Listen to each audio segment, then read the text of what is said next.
Hi friends, David here from Above AVL and Learn Christmas Lighting, and today's the day that you never thought you saw coming. Maybe you did, maybe you did. It is the day where we talk again about Light-O-Rama. So it has been actually years since I talked about Light-O-Rama on this channel. Years ago, I had one comparing Light-O-Rama, Vixen, and Xlights, had a video, and at the time I think it was really accurate, but I'm always watching things, always watching things. And over the past few years, we've really seen Light-O-Rama do a lot of positive things to the point where you go, you know what? We need to give it another look. And so that's what we're doing today. So here is kind of our idiot's guide, looking at Light-O-Rama from a primarily pixel perspective and saying, hey, does it make sense, or who does it make sense for to use Light-O-Rama to make a pixel show versus Xlights? Let's dive in.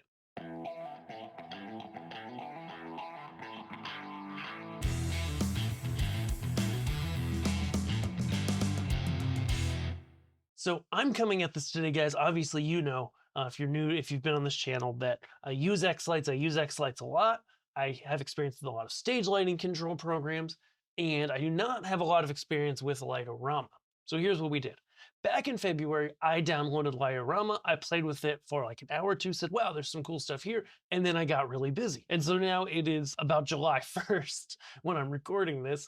And I really spent a few hours this morning really diving into Light-O-Rama and going, okay, how does this compare to Xlights? Who's this for? And does it make sense from is it a viable, good piece of software to use? So first things first, Light-O-Rama is not expensive. So the software itself, you basically buy the edition. Right now they're on S6 and it is under $200. Okay, once you've bought in, upgrades to the next S version, if it's within the year after you first bought it, it's free. But after that, it's like 30 bucks at the time of this recording. So it's not expensive. So price really isn't the issue. As I've gotten into this, I've been like, why do people hate Light-O-Rama so much? There are a few things, but there's some things that I really like about it too. So let's just walk through, show you some of the basics, and then you can understand and figure out if it's the right thing for you to use or not. And I'll have some conclusion at the end. When you first load up the control panel for Light-O-Rama, you get a controller setup where I basically just put in my Genius controller that I've got connected, sitting over on the table there. We've got it there set up, plugged in some NBG pixels, didn't spend a lot of time, and just make some sense out of, okay, like, how do we go ahead and make sure everything's lighting up, make sure what I think I'm doing is actually lighting up stuff and working. So I go into controller setup and I basically I'm on the free plan here, I haven't paid for it yet. So I basically set universe 1, set the IP address, left the port alone, hit save. It shows up in my networks. It shows that it's happy. When it's not connected, it shows that it's mad. It generally works exactly as you expected. Okay.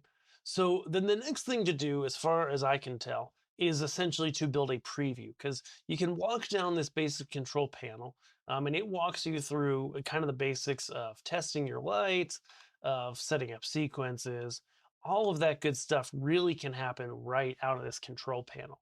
So testing lights only is going to work. You're only going to have your things to test here if you already set up a preview. So let's do that. Okay, so I'm going to go to sequences here. And I'm going to open up the sequencer. I'll just open up this Happy Clappy sequence, which is a music track that's built in as a sample. It's goofy. And so, boom, double clicked, pulls up my sequencer. Again, I'm new to this, guys. And it opens up that sequence that I played around with it. It is pure art. Not really, but it's enough to get things going. Okay, to understand what's going on. So to make a preview, the first thing I go here is to the previews, and then I would do a add. In this case, I'm doing a edit.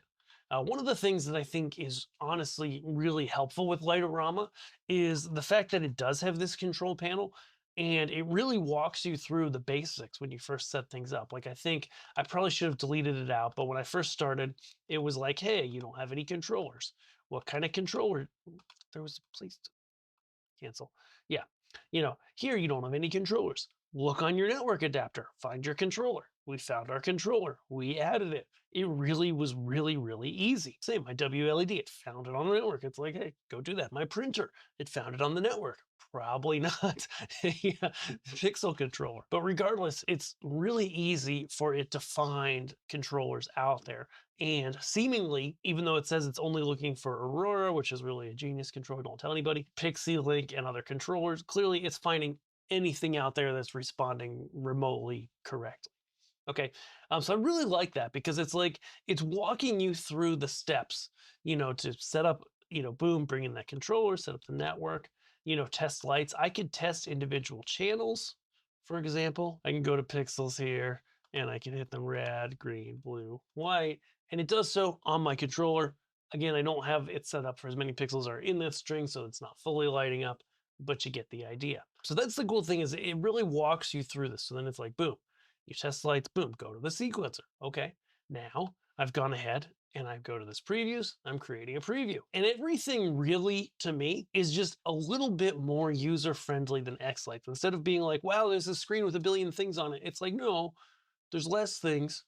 It kind of does more things for you, and it's really quite simple. To walk you through it, and not that like, I'm not changing to Light-O-Rama tomorrow, but I think for simpler shows, it really can be awesome. Essentially, what I went is I went, I right-clicked, oops, not there. Somehow I got to deselect it. I'll probably just by clicking into the open space. Oh, there it is. I hit add, and then I have so many options here, right? I've got all the normal shapes, and then of course we have the downloadable ones like Boscoyo Studio. So let's just do that, and then we go grab something such as the spinner. We add it. We go set channels. Then I go, okay, I need to know my DMX world. And then I'm going to put it on a new universe that nothing's on. I'll just choose 16, which there might be something on there already. Actually, let's just put it on 20 and off to the races I go. I save it, close, and now I have that spinner in my preview. So like this is all not hard. Taking things in my preview and grouping them together, I'm able to go ahead, right click, create a group, boom, we'll create a group here that says all. And then we have some different ways to arrange it. I'm choosing use preview scene, not getting into why right now, but again, a few hours of Light-O-Rama has taught me that's the thing to do. I hit save, and then boom. A few things that are really cool here is that anything I just adjusted in this preview automatically shows up in my sequences in the order that I created it in the preview. Now, if you're an Xlights person, you might be like, oh man, but that's limiting us. We can't, have things in our own orders. Again, but to me, it's nicer than not because so many people, including myself, run into it. Like you add something new to your show or you create a group. Now you're pulling up an old sequence. You got to right click, edit display elements, add the item. It's just one of those things that really shortcuts it.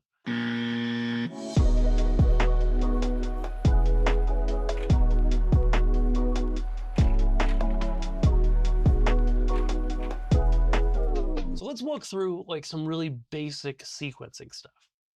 Okay, so essentially you have the ability on your mouse click to select, create, toggle, or fill. So I like select.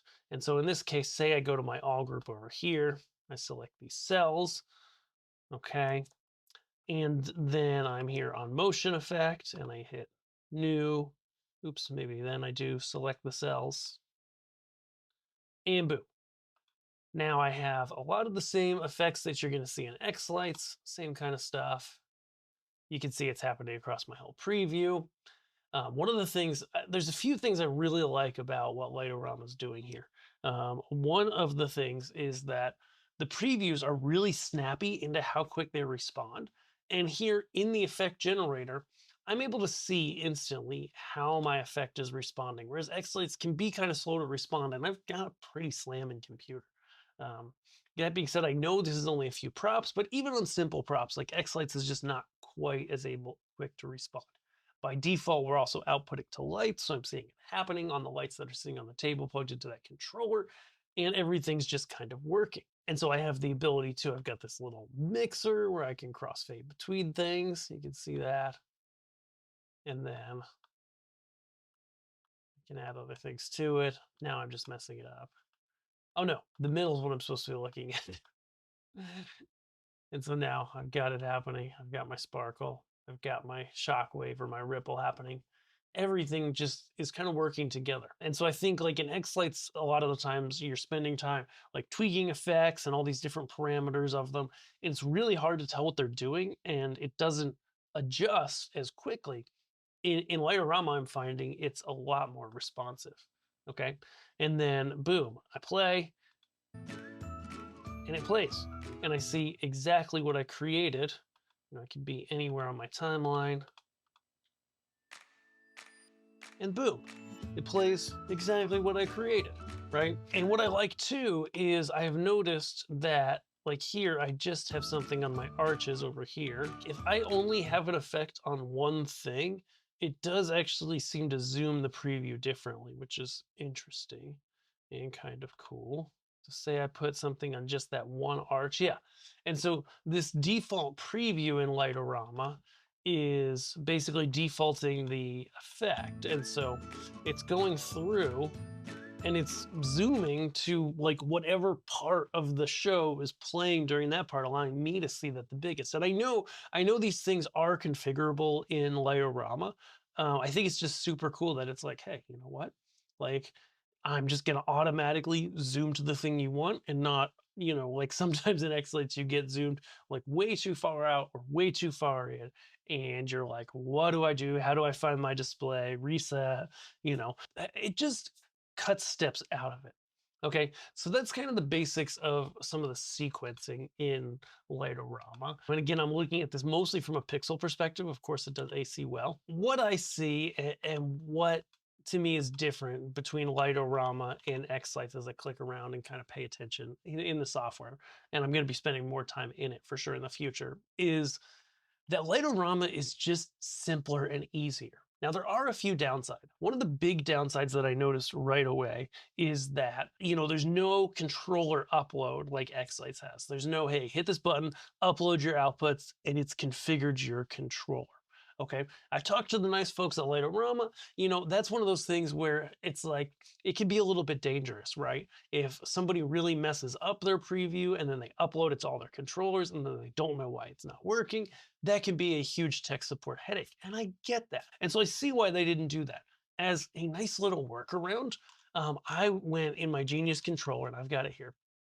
And I just went and set, and I'm in the beta software, but I set manage outputs by universe number. And then I went to my outputs and I reset them and I save.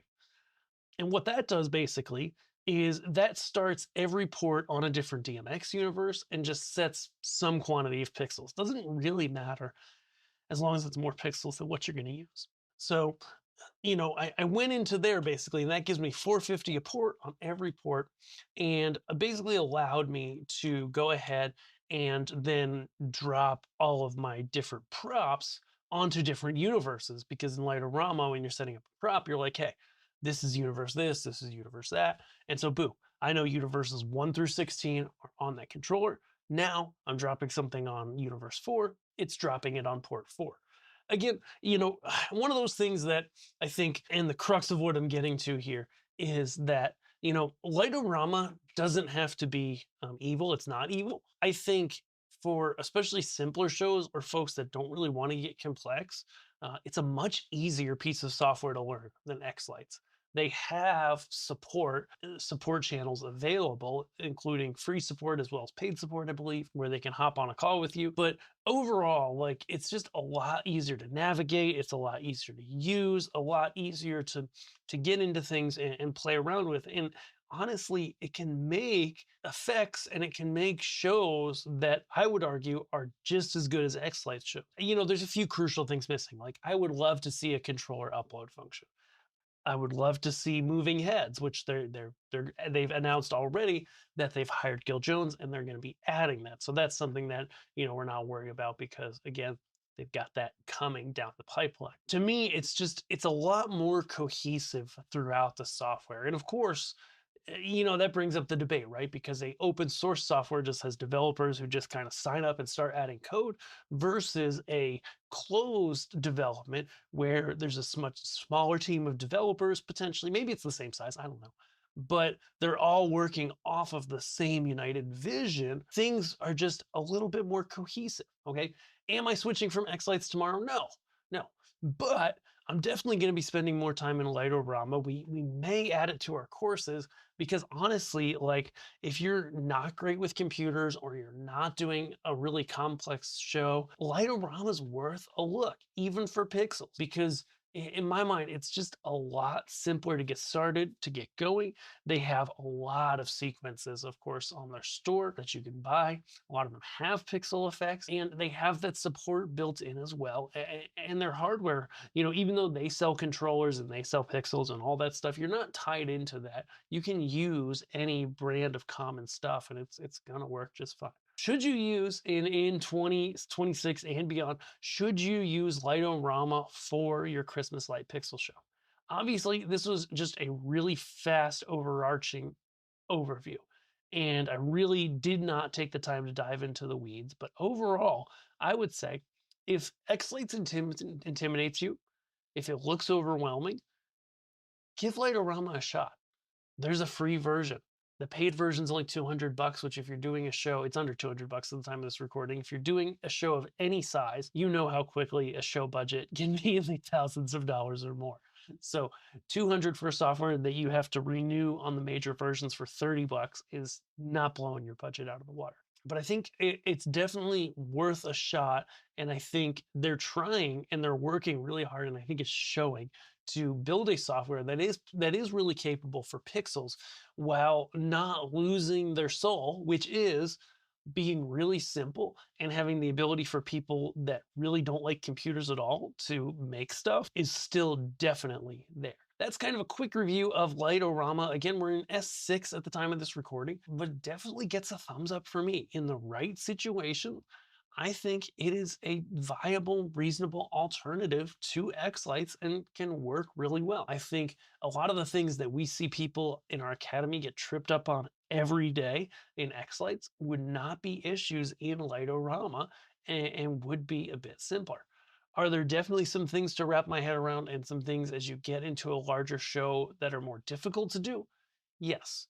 But for simpler shows, I would say if you're under 10,000 pixels, you see Xlights and you're like, wow, that looks really complex, then you may want to give Light-O-Rama a really good try. Understanding that between the two platforms, the verbiage, the way they talk about things, a lot of the processes they use within are very, very different. So if you start in the one, you're kind of real learning if you go move to the other. But all that to say, I'm really impressed with where Light-O-Rama's gotten. I think compared to the old days where it was basically just incandescent lights and it kind of sort of did pixels. Now it's like, no, it actually does pixels really well. And there's things that are really complicated in Xlights that I've watched Light-O-Rama people demo that are a lot simpler and just a lot more user-friendly to people that aren't software developers. And no hate against Xlights. Once again, I use Xlights all the time. I've been using it. We teach people Xlights. Xlights is not going anywhere on this channel, but I think there's definitely a big section of people where, you know what, you're not really into computers, you don't want to spend a lot of time on it. Light-O-Rama can be a really great option and can work really, really well. So definitely check it out. Again, they didn't pay me to do this. They're not paying me anything to sell their software. There's no financial incentive here for me. It really just is, hey, we pay attention.